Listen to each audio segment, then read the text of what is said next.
This is the Abolitionist Hour at Radio Free Kansas. I'm your host, Carl G. World War III brings out the political fuckery in the capitalist landscape. So where do we begin? Will there be a third Red Scare in the U.S.? We don't think so. Lansing Prison, from crapped-out mining town to prison industry, thinks prison tourism will bring dollars into the Department of Corrections. That's a laugh riot. Hardly any prison tourism in the last decade or two ever produced revenue. Another scam from a county executive in Leavenworth County. Why are city mayors helpless against the rising population of the disenfranchised? No more sleeping on the sidewalks, folks. No more free rides. We'll listen to County Attorney Jenkins in San Francisco and the Chief of Police of San Francisco. They found an angle, the Americans with Disability Act. The Jackson County Jail has got a whole new plan to sell us safety and security. Will the garden clubs at 101 and State Line buy in to the fear? May I have more fear, please? We got some clips of demonstrations in London. The London police appear to attack a Palestinian center and get pushed back. Had you not seen this, you wouldn't believe it. But even the audio is interesting to listen to. Ray Epps, They Weren't Us, the J6 defendant, talks about the Antifa super soldiers on January 6th. They weren't us who charged the barricades. It was Antifa. We got a banjo break with Merida Moon called The Hills of Mexico. We got a clip of IWW Ireland in a demonstration for Gaza. Madam Secretary Hillary talks about rape. The class war continues. Decarcerate KC celebrates 1 year. Congratulations on that fuckery. It's interesting that Decarcerate KC's been around for 2 years. On this podcast, we've witnessed political capture of a grassroots organization. Now they've got movie night and door knocking. The revolution will not have door knockers. The revolution will not be doing surveys.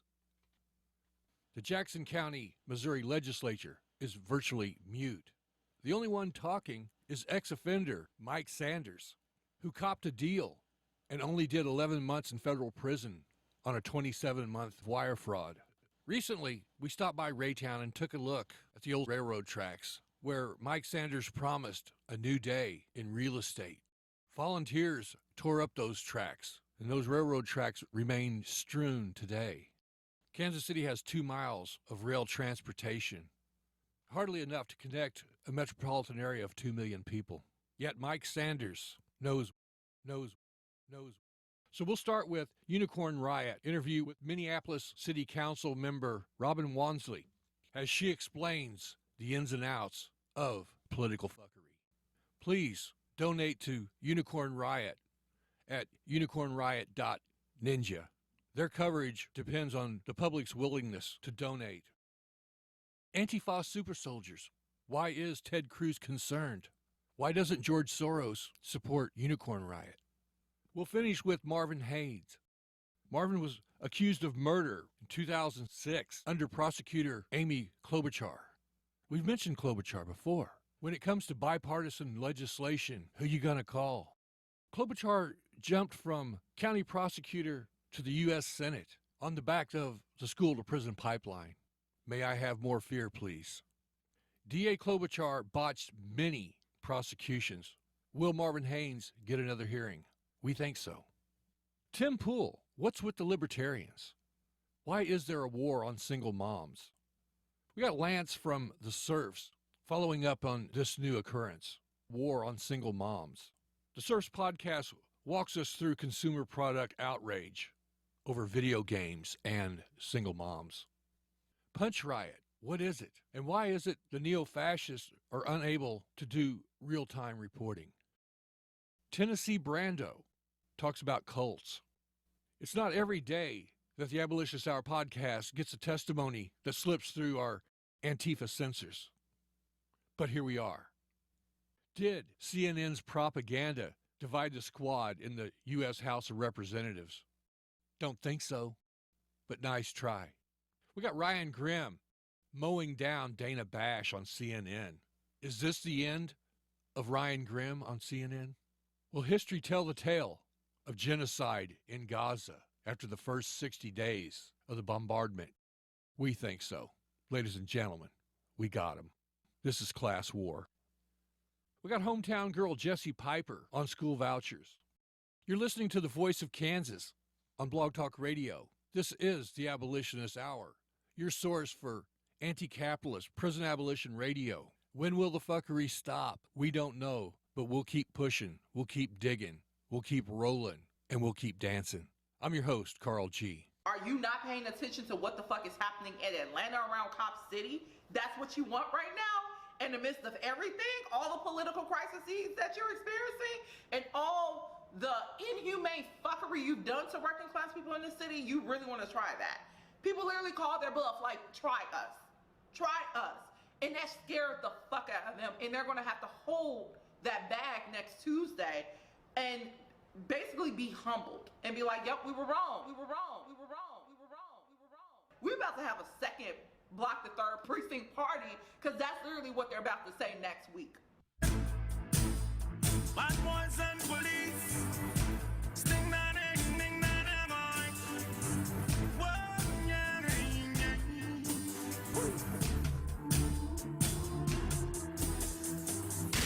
Police and thief in a shootout. Nowadays they utter them now cool out. In the community they innocent to move out. The gangster them need a new route. Police and thief couldn't be friends. Yet the two of them are road set the same trend. Put the money on them head and them dated. Them boy we no real them. Police and bus shot. People get flat. Bad boys return shot. The whole of them strap. Everybody blood. Them not take no chat. So when the violence gonna stop? Police and thief in a shootout. Nowadays they utter them now cool out. In the community they innocent to move out. The gangster them need a new route. Police and thief couldn't be friends. Yet the two of them are road set the same trend. Put the money on them head and them hated. Them boy we no real them. Them born and shape out in a badness. Them treat life like a sadness. If them not go to jail, them got a casket. Them show no love at all. Who is to blame? Better blame yourself. Police get you with gun, you can't explain yourself. Refrain from badness and save yourself. Do something good to endanger yourself in. Police and thief in a shootout. Nowadays they utter them now cool out. In the community they innocent to move out. The gangster them need a new route. Police and thief couldn't be friends. Yet the two of them are road set the same trend. Put the money on them head and them dated. Them boy we no real them. Police are bus shot. People get flat. Bad boys return shot. The whole of them strap. Everybody blood. Them not take no chat. So when the violence gonna stop? Police and thief in a shootout. Nowadays they utter them now cool out. In the community they innocent to move out. The gangster them need a new route. Police and thief couldn't be friends. Yet the two of them are road set the same trend. Put the money on them head and them dated. Them boy we no real them. Them born and shape out in a badness. Them treat life like a sadness. If them not go to jail, them got. We're not moving forward. We're not moving forward. We're not moving forward. We're not moving forward. We're not moving forward. We're not. We won the move. People showing up and showing out during those engagement sessions calling out the fuckery, building, you know, strong coalitions that highlighted that this was a false choice and we demand something more that you have not provided to us, that comprehensive public safety system. City officials heard that. The mayor heard that. Because honestly, there was no need for them to do any sessions. And I told that to our city leadership. You know, because per our charter, Mayor Fry has authority over the police. He has authority over all our staff. If he really was about that life, he would have, with his whole chest, pulled Atlanta. We're doing this shit. We're putting that police precinct back there. Eat shit, deal with it. Just like what he did with East Phillips. He literally said, we're putting a water facility there. Die, indigenous people. Like, literally, that's what he said. Deal with it. Eat shit. So he could have at any point been like, I'm going to do it. This was a whole unnecessary facade to act like, oh, manufacture consent. Like, we're going to engage the community, but structure in a way that gives an endorsement for what the fuck I wanted to do anyways. And people already have peep game. He's done this one too many times. Folks call that out too, like, we already know this is manufactured consent that you're orchestrating. No. So because people like pointed out all this fuckery over the span of like several weeks while they were doing this session, we're going to get a report back from the consultants who helped facilitate all the engagement series, the survey around the 3rd precinct next Tuesday. We just got the briefing on it yesterday that basically said, yeah, we fucked up. That's literally what it said. Like, yep, everybody made it clear. They don't want either choice. Even in the survey, there's going to be a breakdown that shows while there is a height uptick for the selection of putting it back in the old building, and I want to give credit to our George Floyd Square comrades because they pointed this out when the city did the same thing around the closure or the opening of the square. They said they're going to give you 2 options. Make sure you put comments of neither. Like, make sure you write that.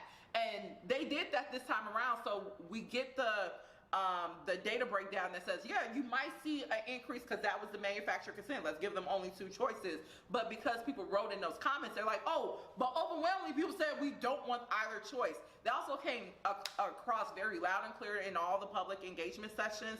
And that's going to be reflected. And as a result of that, the city is not well staffed, or the mayor for the administration, Fry administration, is not coming forward with any recommendations. Because if that was about their life, like with East Phillips, they'd be like, okay, so we need to authorize, you know, the demolition, start authorizing RFPs for contracts to do the demolition, all these things. Like, they would have had a whole plan rolled out for how this.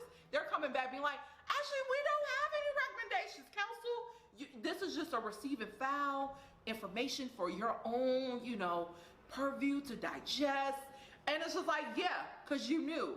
People literally said, in the engagement sessions, you really think folks is just going to allow that to be rebuilt without any recourse? And now, as a result of it, you have your new Office of Safety Commissioner who originally was saying, put the police precinct back, my cops need a parking lot, they need somewhere to like store their shit. He's now coming out publicly saying, actually, I think we should turn all the precincts into full service community centers. Oh, you do? That's the action we can take on then. So that's what I'm about to bring forward next Tuesday, being like, fine, let's go ahead and convert these precincts into what Black people have been advocating for to begin with. So community members, I hope there's a several, I've been waiting, and I called, I was like, we're about to have a second Block the 3rd precinct party, because that's literally what they're about to say next week. We're not moving forward. And then they're going to start with what the fuck I advocated for. What does it look like to actually transition the original site into something that holds community purpose, that is centered by what the community wants, and to do it independently, because clearly the city don't know how to do shit without fucking it up and trying to do ridiculous stuff. So then they're going to now move forward on the original proposal to say, let's look at what it looks like to develop the 3rd precinct into something new, something that has a community vision.